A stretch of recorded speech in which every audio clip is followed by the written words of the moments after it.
آقا خدا سرشاهده ایران خیلی عجیب غریب شده، هممون عجیب غریب شدیم. دیگه چمونه بماند.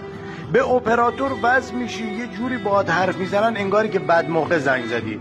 میری مغازه انگاری سرزده وارد شدی. میری دکتر انگاری مصدع اوقات شریفشون شدی و تو از دکتر پول گرفتی.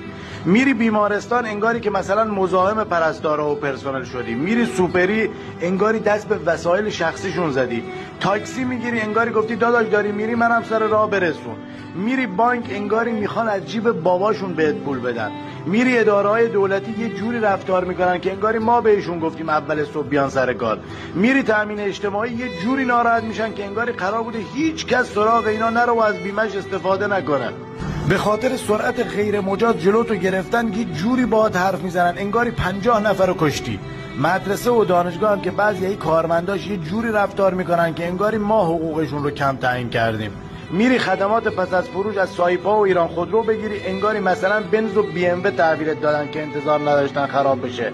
تازه همین چند روز پیش یه نفر به قانون عمل کرد، وزیر ناراحت شد. به قرآن